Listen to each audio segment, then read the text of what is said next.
We all spend so much time with other people and other things in life, but we never invest any time in getting to know ourselves. I can't judge you for what you're doing. The only test is, are you proud of yourself? One of the best things that you can do is getting to know yourself, stripped of all the identities the world gives you. Rise and shine, it's Entspresso time. I wake up every morning. Espresso keep me going. I wake up every morning. So let's start your day off right together. Grab your coffee and sip on today's message from Dandapani. Also, if you want to have more confidence, check out my free 254 Confidence series. The link is in the description below. Well, it's easy to make a buck, very hard to make a difference. To know yourself is the greatest gift you can give yourself, truly. We all spend so much time with other people and other things in life, but we never invest any time in getting to know ourselves. When someone wants to meet with you and catch up with you for coffee or drink, you'll make time for them. When was the last time you made time for yourself? How would you know what you want in life if you don't even spend time to get to know yourself? If you have a business, you would spend time to get to know the client, find out what the client wants in order to provide the best service for the client, right? So if you really want to understand what you want in life, if you want to know what you want or what your purpose in life is, you have to spend time with yourself. You have to learn how to concentrate.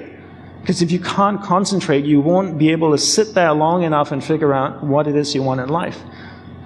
And once you know what you want in life, you take that power of concentration and that finite amount of energy and you focus it into what you want, and that will start to manifest in life. And the byproduct of that is happiness.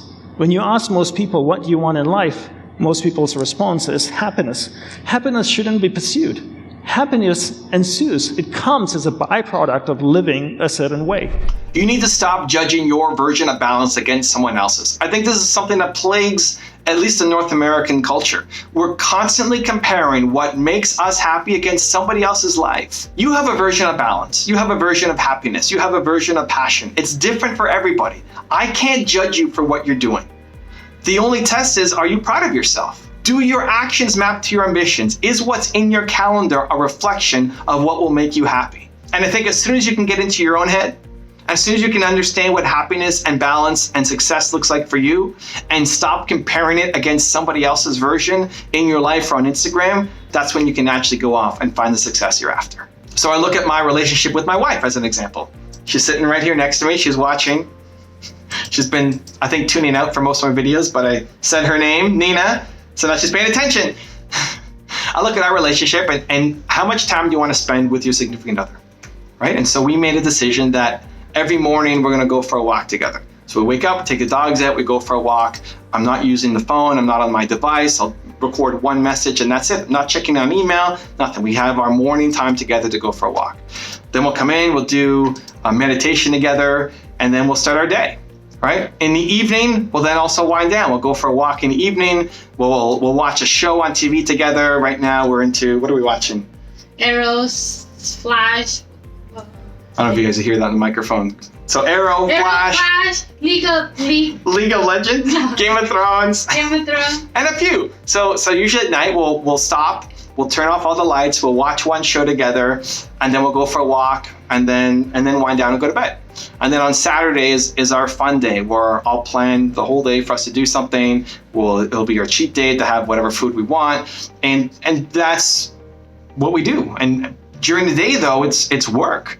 Right? She's now joined my company. She does a lot of projects to help me, but during the day, we're mostly working on the things that we need to do. That's our version of balance, and it'll continue to evolve and adjust. For you, maybe that's the greatest thing of all time, or for you, maybe that's the worst. Like maybe you need to spend 12 hours a day cuddling your husband or wife. Awesome, right? As long as they're both, the other person's on board with that strategy as well, right? It's unfair to judge your version of balance against mine or against anybody else's. You can use it as a cue. Maybe what I do sparks something interesting for you. Maybe you would now want to go off and do a morning 30-minute walk with your significant other just to connect and not be on the phones. You try on the hat and you see if it fits, but don't judge yourself against what somebody else is doing. And so I think ultimately that's where it comes down to. You need to figure out, what do you want? What do you love? What does balance look like for you? in your business, in your life, right at home, at the office, everywhere. What does a successful life for you look like? What do you need to do for you to make yourself proud? And forget about what anybody else thinks. This is what you need to do for you and your relationships and your business and your success. Figure what that is and then start taking action against it. I'm going to give you a 3-step process that I think will help.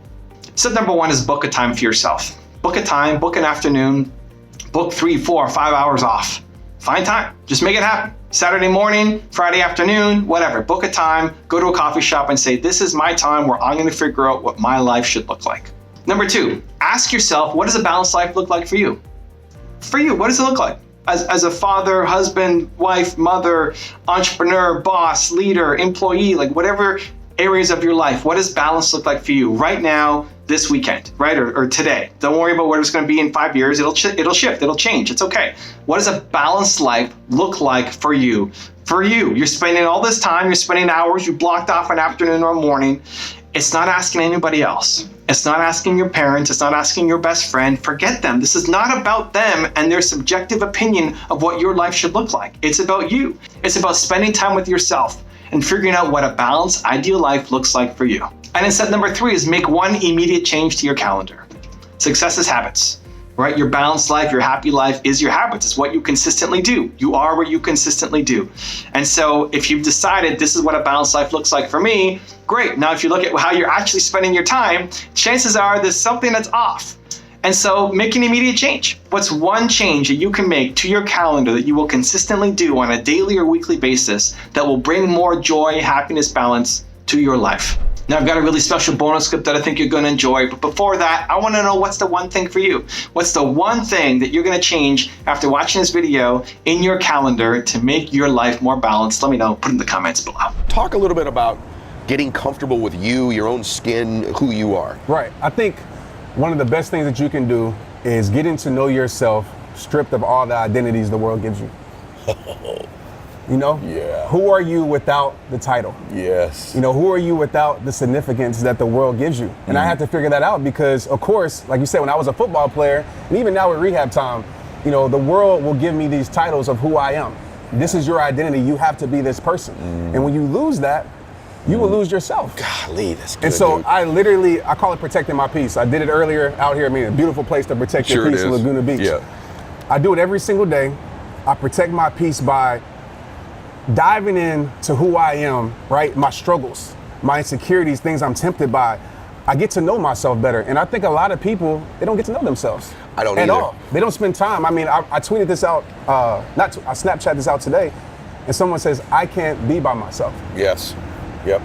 And I think one of the greatest successes is to be able to be by yourself and still not feel alone. If you want to learn how to find your one unique ability with Gaur Gopal Das, check out the video right there next to me. I think you'll enjoy it. Continue to believe, and I'll see you there.